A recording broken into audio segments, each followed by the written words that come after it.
Good morning students. आज मैं आपको हिंदी व्याकरण का चैप्टर 2 वर्ण व्यवस्था पढ़ाऊंगी आपकी पुस्तक व्याकरण वाटिका से। वर्ण किसे कहते हैं? वर्ण जो है भाषा की सबसे छोटी इकाई होती है और इसके हम क्या नहीं कर सकते, टुकड़े नहीं कर सकते।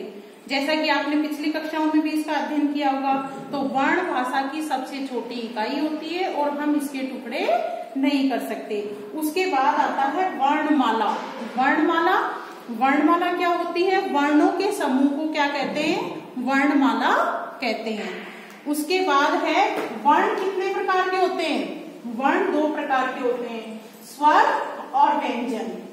इसके बाद हम सबसे पहले स्वर के बारे में पढ़ेंगे कि स्वर किसे कहते हैं और ये कितने प्रकार के होते हैं। स्वर जिन वर्णों का उच्चारण हवा में बिना किसी बाधा के मुख से बाहर निकलती है, वे क्या कहलाते हैं? स्वर कहलाते हैं। मतलब जिन वर्णों का उच्चारण करते समय हमारी जो श्वास वायु है, जो हमारी सांस है, वो क्या होती है? बिना बाधा के हमारे मुख से बाहर निकलती है, तो वे क्या कहलाएंगे? स्वर कहलाएंगे। और हिंदी में स्वर कितने होते हैं? 11 होते हैं। कौन कौन से होते हैं? ये देखो, ए, आ, ई, उ, री, ए, आई, ओ, औ, ये आपके स्वर हैं। उसके बाद में अंग और अह, ये होते हैं अयोगवाह। अयोगवाह किसे कहते हैं? देखो, अयोगवाह होते हैं जो स्वर के साथ या उसके जैसे होकर भी उसके मतलब स्वरों के गुणों का क्या नहीं करते हैं? पालन नहीं करते हैं। इनकी बनावट किनके जैसी होती है? स्वर के जैसी ही होती है और स्वर के साथ होकर भी ये क्या होते हैं? इनके गुणों का पालन नहीं करते हैं। इसलिए ये जो है अंग, ये इसको अनुस्वार बोला जाता है, जिसको हम बिंदु के रूप में शब्द के ऊपर लगाते हैं। और अह, इसको विसर्ग, इसको आधे है की तरह इसका क्या करते हैं? उच्चारण करते हैं और इसको विसर्ग बोला जाता है। उसके बाद है स्वर कितने प्रकार के होते हैं? स्वर होते हैं 2 प्रकार के। वर्ण कितने प्रकार के होते हैं? 2, स्वर और व्यंजन। सबसे पहले हमने स्वर के बारे में पढ़ा।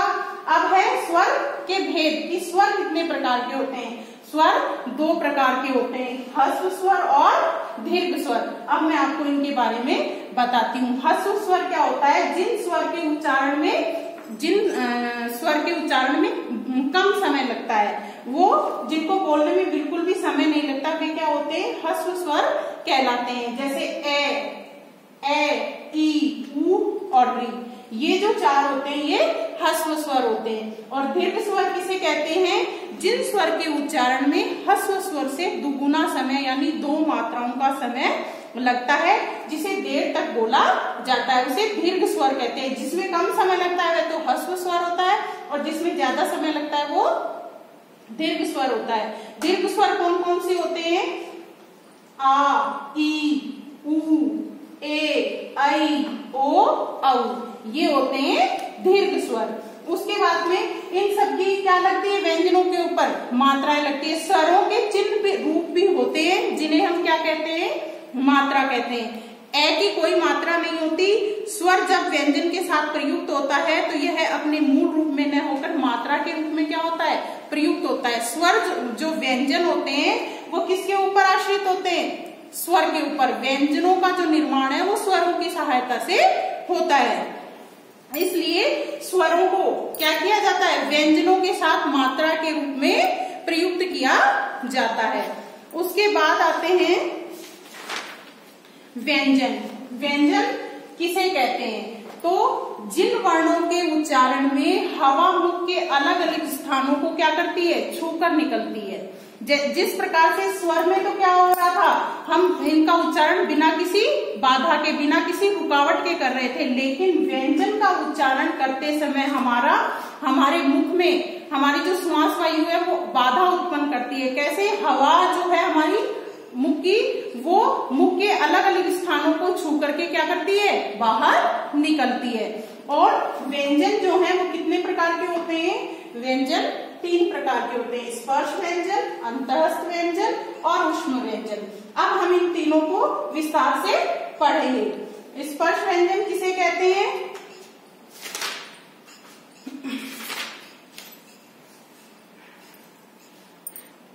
स्पर्श व्यंजन। स्पर्श व्यंजन होता है इन व्यंजनों के उच्चारण में जिह्वा यानी जीभ मुख के विभिन्न भागों को, मुख के जो विभिन्न भाग है कंठ, तालु, मूर्धा, होठ, दांत, इनको क्या करती है, स्पर्श करती है। तो वो कौन से व्यंजन कहलाते हैं, स्पर्श व्यंजन कहलाते हैं। मैं आपको बताती हूँ कि स्पर्श व्यंजन कौन कौन से होते हैं। क वर्ग के अंदर आने वाले व्यंजन जैसे क, ख, ग, घ और ढ, ये क्या होते हैं, क वर्ग के अंदर आते हैं और इनका जो उच्चारण स्थान है वो क्या होता है, कंठ होता है। मतलब इन व्यंजनों का उच्चारण हम कहाँ से करते हैं, हमारे कंठ के द्वारा, क, ख, ग, घ, ढ।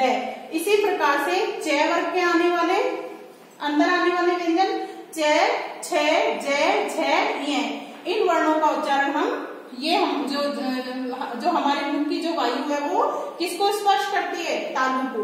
उसके बाद है ट वर्ग। ट वर्ग में ट, ठ, ड, ढ, अण आता है और ये मूर्धा, इसका उच्चारण स्थान कौन सा है, मूर्धा है।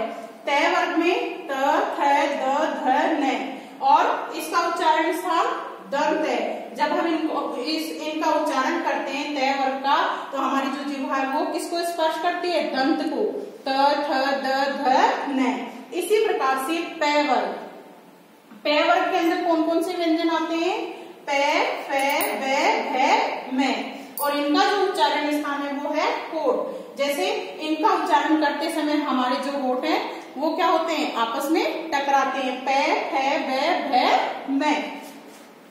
इसके बाद आते हैं आपके अंतःस्थ व्यंजन। अंतःस्थ व्यंजन किसे कहते हैं, इन व्यंजनों का उच्चारण मुख के आंतरिक भागों से होता है, यानी इनके उच्चारण में जीभ, दांत और होठ एक दूसरे को क्या नहीं करते हैं, स्पर्श नहीं करते हैं। उच्चारण तो मुख के आंतरिक भागों से होता है, लेकिन जीभ, होठ और दांत एक दूसरे को क्या नहीं करते हैं, स्पर्श नहीं करते हैं। जैसे देखो य, र, ल, व, ये जो चार होते हैं वो अंतःस्थ व्यंजन होते हैं।